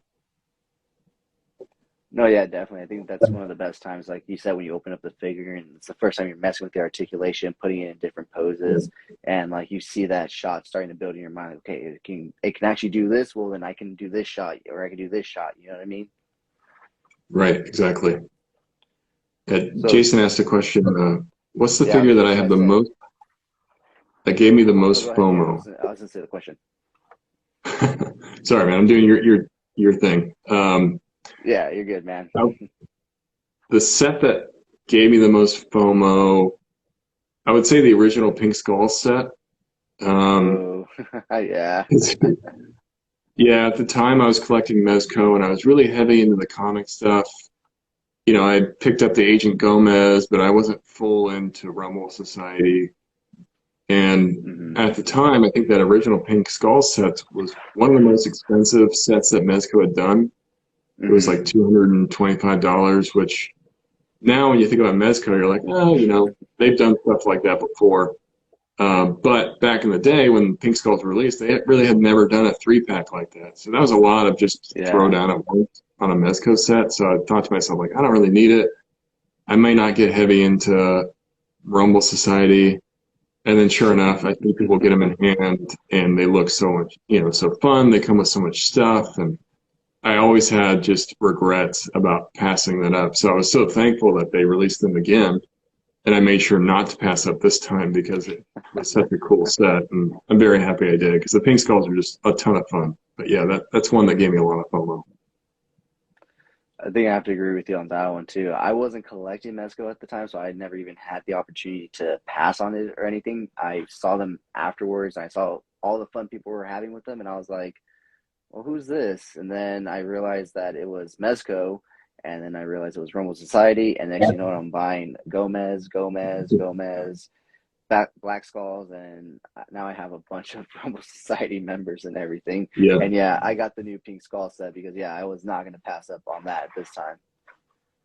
Yeah, I mean, I think it's a good thing that you didn't. That's just one of those sets that doesn't come around very often. Mezco does do a lot of Rumble Society, but to the level that PSCC set, like the amount of accessories, and you're getting 3 figures, you're getting 9 head sculpts, you're just getting so much, I think, for your money. It really felt like a good value. And that's just one of those sets I can use for years to come. All the props, the beard. You had mentioned this with Jason in his live, but, that Wolverine hand that you're talking about that comes with the open hand, it's probably, that beer would work perfectly there. So I'm just thinking about for it. I put it in there. And I was like, "This is exactly what this hand's for. Nothing else in this set fits this hand. This is what it's for." It works way too well. Yeah. But yeah, stuff like that. I got you. Yeah. The props sometimes are a big reason why I want to buy something too. If I'm a huge prop fiend. Like I love props, little things that you just, they're hard to come by, certain specific ones, and. If I see that a set has like a good majority of props that I like, that sometimes will give me a bit more incentive to get it. Like, okay, this is stuff that I can use in shots for years to come. So might as well just jump on it because I'm probably going to regret it. Like, when's the next time I'm going to get 6 beer cans in a set or beer cans that have the spray feature or, the drum set? I mean, how often do you see band sets like that? Very, very uncommon. So the fact that they included that really gave me a lot of incentive to want to get it because I just knew I wouldn't get an opportunity to get stuff like that again anytime soon. No, yeah, definitely. And especially like considering that the secondary market prices for the original Black Skulls are anywhere from like 700 and up. Yeah. I'll gladly pay the $325 or whatever that set was. I saw a lot of people complain about that price. It's like, have you seen the secondary market? Like, I will not complain about 300 and something when the original set that comes with way less accessories is going for 3 to 4 times as much. Right. Yeah, that's a lot of it too, is that that if you miss out The only way you're going to be able to get it is by those aftermarket prices. And personally, I refuse to pay, it's very rare that I'll go to the aftermarket, try to pay those higher prices. I just have to suck it up and say, like, I missed out. I'm not going to spend twice what the figure was retail, even though, it might be justified because the market says it should be that much. But I just can't bring myself to do it when I knew that I had an opportunity to get it at retail price. It's just a hard pill to swallow. No, yeah, definitely. Jason B. Michael says that it solved his beer can issue I guess he was looking for one of them on eBay, and I guess that solved his issue there. And he says his Popeye will forever have a drink in his hand now. Nice. Yeah. He does some amazing work with Popeye. I view Jason as kind of like his own Popeye sometimes. It's funny. He did like a story post. I think he was on vacation where I responded like, that's the Popeye face. Yeah. But yeah, he does some great work with Popeye. No, yeah, he does some great work with Mezcos in general. I mean, so do you, man. I mean, so is Mezco kind of like your favorite line to collect? Yeah, I would say Mezco's pretty much my main line. Although I will say over the last like maybe year or so, I've been spreading out my collection a bit more, like not focusing just solely. And I never really focused just solely on Mezco, but Mezco is definitely like 70% of what I would get. But nowadays it's maybe down to like 60 or 50%. Like I try to spread out a bit more. It's still a big, only half. It's still a large majority, but I've tried to back up a little bit. Like I don't need everything that they do. Like it was funny. I remember 2 or 3 years ago, Mezco wasn't producing a ton of stuff, so it was easy, quote unquote, easy to pick up everything they would release that year because they might release like maybe 7 figures in the year. It's like, okay, I can get all this. So I would try to get like all the Mezcos. But then over the last like 2 years or so, their production has really gone up. So I've definitely put some roadblocks. I'm like, okay, I can't get everything they're doing anymore. I've got to be a lot more selective.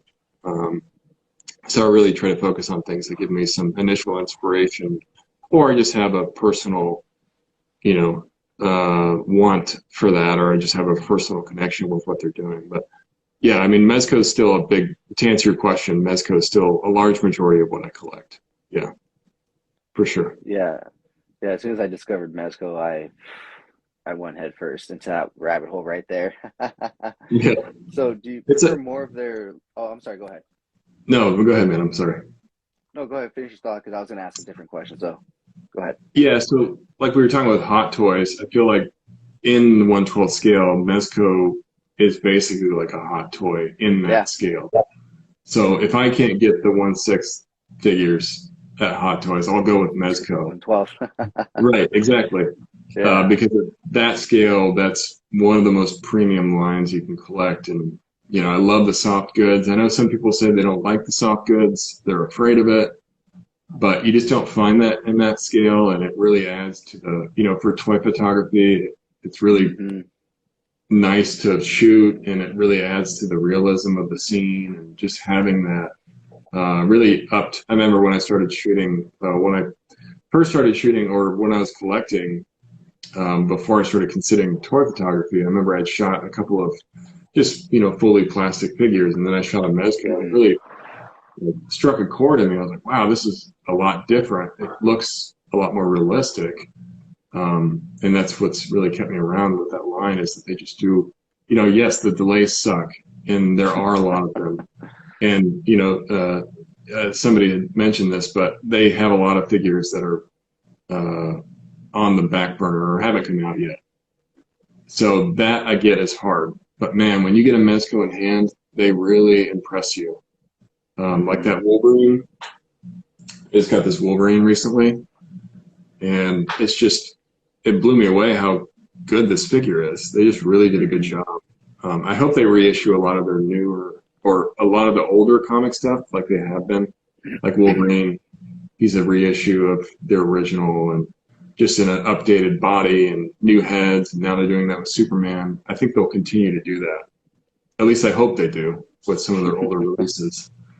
because it's really they're really setting the bar now. Well, Jason B. Michael says I guess they're backed up 30 figures at the moment, so I'm sure they'll Oh be man, glad to add to that backup. So I'm sure wow. next week they'll be adding to that backup. I predict a Mezco pre-order announcement or something next week. Yeah, I think we're gonna do for one. It feels like it's been at least 2 weeks or so since I've seen a new Mezco pre-order, which is not a lot of time, but in Mezco time, it feels like a long time because they usually are cranking out pre-orders every week, it seems. But yeah, you'll be really happy with this, Jason. It's a really nice figure. Oh yeah, Cholo Fig says that Noda is the true 112th 112th Hot Toys, which maybe, but I don't think you can consider a third party against a primary. You know what I mean? Like Hot Toys being official with Mezco being officially licensed, whereas Noda's a third party, and you can put that up against maybe say I guess like a So-So Toys. I don't know. I feel like you Mhm. can't compare third parties because they have a little more leeway and stuff with things. You know what I mean? So Yeah, I feel like they that's a don't have, little bit of an unfair advantage with them because licenses and everything. yeah, I think you're right because with what Mezco does, a lot of their stuff's licensed, so they have very strict standards they have to stick to. They have to get approval from that license. Like, do you like this? Do you want changes? And with a third party, you just call Rorschach Inkblot, and you can make it however you want to make it, and nobody really, is telling you that you can't do something. So yeah, I get what you're saying, but I am glad to see that the third party is becoming a larger part of the hobby. I used to Oh be yeah. really afraid to dive into the third party because you just didn't know what you were getting for the money. To your point, I know what I'm getting with a Mezco. You know, hmm the quality is no question. Like I have no, there's no hesitation if I see a figure that I'm interested in with a Mezco. I know what I'm going to get. But with a third party, it's not always the same thing. And I don't have any notas, so I can't really speak to that. But I've had some bad experiences with third party. I've had some great experiences with third party. It's kind of it's hit and miss sometimes, and you got to be willing to kind of take that risk. You might be really happy, but you might also be a little disappointed too. No, yeah. Jason says that Noda's great, but their output is quite small, so that's probably why you don't have one of their figures because Oh the yeah. quantities are quite scarce. And same thing with Felix Toys. They're another great third-party 112 Oh scale yeah. toy company, but their output is relatively small, especially next to Mezco and stuff, an actual big company and stuff. And hmm but yeah. Yeah, I have two Felix Toys figures. I've got the Joaquin Phoenix Joker that they did. I think it's about 2 years ago. That's a great figure. Really, really accurate to I think his likeness. And then one of my favorite figures of the year so far is this Felix Toys Rorschach. I think a lot of it's my love for the character. I just really love Rorschach. I'm a huge fan of Watchmen. But they really impressed me with this. I mean, I would say it's up to Mezco quality with the soft goods and the articulation, the accessories. I mean, they really, really did a good job. It's given me a lot more faith in maybe their future releases. Like if Felix Toys shows another third party, I'll probably be a lot more willing to pick it up just because of what I've seen in their past releases. So that's another great company for sure. Oh yeah, man, that's great. So, in terms of Mezco, do you prefer more of like their licensed stuff or their Rumble Society stuff now? I don't know. That's tough. I mean, if you asked me like 2 years ago, I probably would have said licensed. I do like Rumble Society, and it's grown on me a lot over the years, just because I think they've done a really good job of building that universe. When Agent Gomez first came out, you kind of thought like, how far is this going to go? It's just kind of like a one-off thing. It was hard for me to kind of get invested in it. But Gomez really impressed me, and it's one of those things like I think we've benefited a lot from the Rumble Society stuff, just in the license, improved bucks and just better overall figures. I think because they put so much on IP and what they can. But I'd say it's about even. I collect a lot of the Rumble Society stuff, but I also collect a lot of licensed figures. So I'd say it's about half, really. I mean, I said that before with my collection, but when it comes to what they're doing, it's really just the figure itself that's going to draw me in. Is it something that I think is cool, or am I not really interested in it? And I'm a big comic guy, as you can tell, with the Hulk back here. I love DC, and I like Marvel a lot too. I'm not a Marvel hater, but I definitely prefer DC. So there's a lot of that stuff that I'll gravitate to just because it is DC or it is Marvel. I'm like, okay, I gotta have that. Like the Mr. Freeze I'm waiting on, or the Constantine, or 89 Batman. It's that stuff that I just have to have. I can't pass up on it. Just because of what it is. But Rumble Society also, I really like what they're doing with that line. It's grown on me a lot. No, yeah, definitely. I think I was similar to you. When I first got into Mezco, the thing that caught my eye was, their Batman. I saw a picture with them utilizing the Mezco Batman, and I was like, why does this Batman look so real?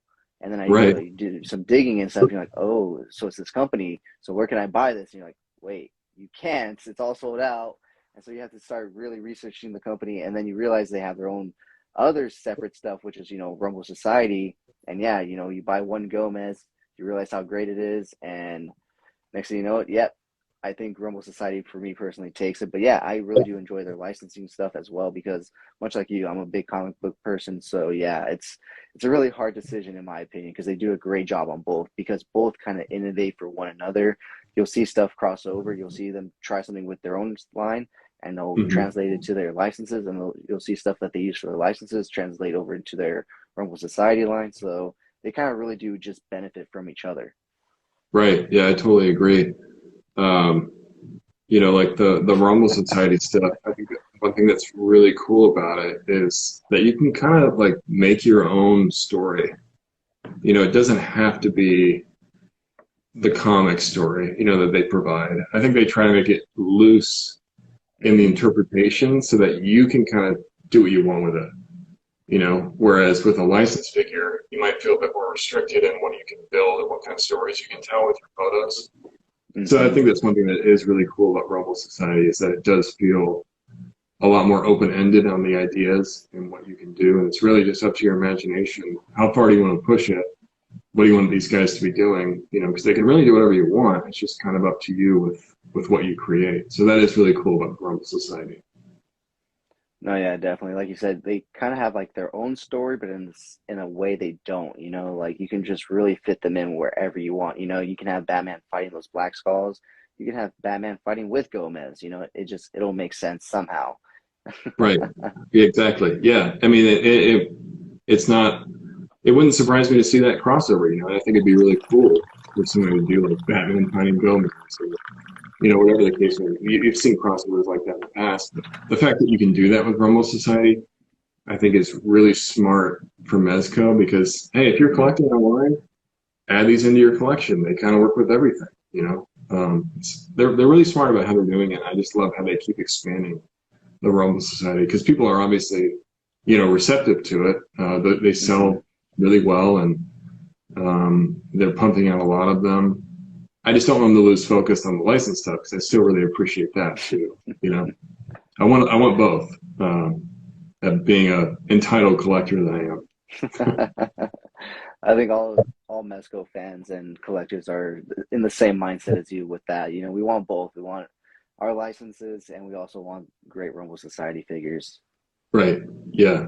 And I think a lot of people make the assumption that Rumble Society is taking place of licensed stuff, and I don't know if that's true or not. I don't know. I don't work at the company. I don't think it's true. I just feel like sometimes with licensed stuff, it might take a bit longer, or you've got a bit more hurdles, like you were talking about before, that you have to jump through to get a figure created. And even though the pandemic's only, it's been 2 years, I think a lot of companies are still feeling the hurt from that. Mezco in general. I see a lot of people compare, like, well, if Mcfarland can pump out figures, why can't Mezco? But the production, yeah, the production might be completely different. You know, McFarland might own their own production company where they do it themselves, whereas Mezco is outsourcing and they're using other companies to make their figures. And that's another hurdle in the process. And so that factory shuts down in China or whatever. They can't control that. They have to wait for it to open back up. And then they have this backlog of stuff they have to make now. You know, so I think they're getting there. But I just, you know, I see a lot of hate towards Mezco because of that. And I try to take it with a grain of salt. Like, okay, let me try to understand this from a business perspective, not just from, hey, I paid you money and I want my figure. You know, let's try to give them a little bit. The thing is, they don't want to hold my figure. They know that it's pissing people off. So I think at the end of the day, Mezco wants to be successful. They want to pump out these figures, but they also don't want to pump out a crap figure that they're not happy with. They want it to be top quality to represent the brand. But unfortunately, that just takes a bit more time. And right now, it feels like it's taking a lot more time. So I think everybody's just getting really frustrated with that. I kind of went off a tangent from what you talked about, but it just made me think about it, you know? No, you're good, man. I mean, that makes total sense, but I think people also have to understand there's a difference between, say, like McFarland and Mezco, not only in the sense that maybe McFarland owns their own stuff, but McFarland's essentially just pumping hot plastic into a mold and then giving you a toy and painting it. Whereas Mezco, they're literally tailoring clothes for a 12 or a 6-inch figure. Right. And it's not even like doll clothes. Like, it looks like it fits a human being. You know what I mean? So it's like that kind of stuff isn't something that just happens in an hour and overnight. It's not just pumping, you know, hot plastic into a mold and then painting it and calling it a day. That's true. It's a whole process. You said it perfectly, man. The figures in general are completely different. So you can't expect that you know, Mezco can match the production schedule of McFarland. It's just not realistic. But I see a lot of people. Hey, sorry, Instagram. Yeah, Instagram started this whole thing where they're keeping lives to an hour, and usually there's like a little timer at the top that would count down from like 2 minutes, but it didn't appear today. So I was like, oh, they went back to, you know, just letting you go live for as long as you want.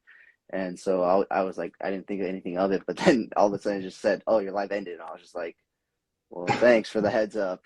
Yeah, I love how it gave us no notice at all. It just cut it off. Yeah, because I didn't get anything either. Yeah, like I said, past 2 weeks, at least I had like a little timer up top. It said like 2 minutes and it would count down. So I'd be like, you know, I'd be like, okay, like we'll go live again. Just it's gonna cut off right now, but nothing happened right now. So I was like, oh, okay, you know, they went back to the old way and stuff. But yeah, I guess they just aren't giving us a timer anymore. So you just have to keep it in mind. Yeah, that's unfortunate. But yeah, no problem, man. My wife's making me dinner, so I'm gonna have to head out here at some point soon. But I'm happy to talk until then. No worries, man. I actually have to do something pretty soon too, so it kind of works out. But I actually am having a really good time talking with you, having a great conversation with you. So I would love to have you back on the show at some point in the future.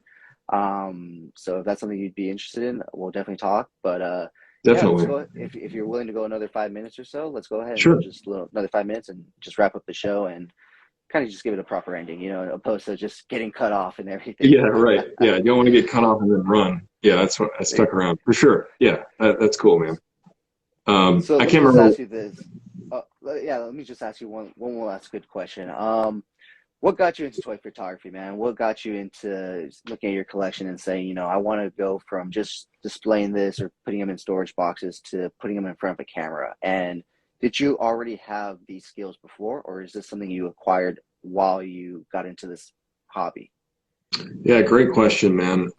It's something I have to think about a lot. But so when I first started my Instagram account, I was still collecting at the time. I've always kind of been collecting. But with Instagram, I found, okay, I've got a similar community of people that are also collecting toys. I might not have anybody local that does it, even though I've found local people over time. But at that time, it was like my, you know, I call it like my dirty little secret. Like I didn't tell anybody about it. You know, like I went under a different name. My original name was NB Toys, kind of like a throwback to KB Toys. Nice. And I was just showing off my collection. Like, hey, I got this figure. And this thing is cool. This is what I think about it. And, I'd post another figure, and then I'd find somebody that's trying to buy that figure, or I'm trying to buy one of their figures. So it kind of created a community in that way. Like, hey, you collect, I collect. Let's see how we can help each other out. And Oh then yeah. through Instagram, I started finding toy photographers. D Amazing was one of the original guys that I found, not only from toy photography, but from toy reviews. I've always really appreciated his work, and his take on figures and just his photography was really inspiring. One guy, JC Malone, I used to follow a lot. He doesn't maybe post as much anymore. He was also really inspiring. There's a lot of guys in the community, Sergeant Bananas, Plastic Action, Nose Rain. A lot of those guys were, what I would consider like some of the top tier photographers, 1/6 shooter, Jason. And I started discovering all of these accounts that were doing toy photography, and it was blowing my mind. Like, wow, this is a toy, and they're making it look like a comic, and I want to be a part of that. And one thing that I was always kind of like wishing that I could do is find a way to play with my figures, as an adult. I'm an adult man, but I still want to mess with my figures. I don't want to just buy them and put them on a shelf, or buy them and keep them in box. I want to enjoy it. I'm spending my money on something, and I want to make sure that I'm enjoying it. So toy photography was kind of that excuse for me to start doing that. Let me put it in a pose and take a shot, or let me try to create this scene with another figure and create a shot. And I really started getting a lot of passion from that, just being able to do it. And on the other side, like what you're talking about with photography, I had never done photography before. It's something that I really didn't know a whole lot about. So I started on my phone, but that eventually inspired me to get a DSLR, because you can only, you can do a lot with your phone, but you can only go so far. A phone doesn't afford you a lot of the settings and the manual manipulation that you can do with a DSLR. So when I got the DSLR, it really opened my mind, and I had to teach myself how to use it. What does ISO mean? What the hell is an aperture? Why does shutter speed matter? I had no idea what any of that stuff meant. So I had to kind of watch YouTube videos and really experiment with, okay, when I change ISO to this much, what does the picture look like? Or what is it doing? But that created its own passion too, because I get like really nerdy about that stuff, and I just love understanding the mechanics. So to see that I can manipulate it and kind of make my own thing, and I can mess with light that way, and it doesn't matter if I have too much light because I can filter it out. It's just the photography started to be its own kind of hobby and passion, and then being able to blend that with toys and do toy photography, man, it just really was probably a lot of the reason why my collection has grown, and I've gotten more serious about the hobby, just because I really truly enjoy it. And that for me, I think everybody has to have their own creative release. You have to have something in your life that you can express your creativity, whatever it is. If it's like you do a lot of it, working out, or if you want to take toy photography, or you do toy reviews, or if you're a YouTuber, and I don't care what it is. You could paint. You got to have something that you can express your creativity. And for me, that's what it is, because normally I'm just a very, like I said, black and white, not very creative in other things in my life, way too analytical. So I've got to have something just to break myself out of that. And that's what toy photography provides me. It's a lot of fun. I really enjoy it. No, yeah, I definitely agree with you, man. I'm not artistic in any way, man. Even my stick figures come out wonky and stuff, so Yeah. I've never been able to draw or anything. But I've always been able to set up really cool action figure scenes with my toys. Even as a kid, my mom would walk in on me playing, and she'd be like, "That looks really cool, the way you set them up and stuff." I was like, "Okay." And so, yeah, kind of like you said, it starts off with, I think all of us start off with just like wanting to share our collection with other like-minded collectors, Exactly. aside from maybe our friends and family, because they come in, they'll see it, ooh, ah, but it's like, okay, you showed the 3, 4 people that you really want to show, kind of like you said, it's kind of like a little secret at times. So you only show a few people, but then you find the community, and it just opens you up, and it kind of like you said, you make friends and stuff. I've actually made a friend in my local community because of toy collecting, because, we help each other find stuff and whatnot. And, it's great like that, and, it's amazing to see how much it's grown in these last 2 years. You know what I mean? It's crazy to see how much it's grown, and the support that everybody's gotten and whatnot. So yeah, I mean, yeah, it's a lot of fun. And yeah, like I said, I think everybody starts the same way, wanting to show off their collection, Hmm. stumbling upon toy photography on Instagram through hashtags and everything.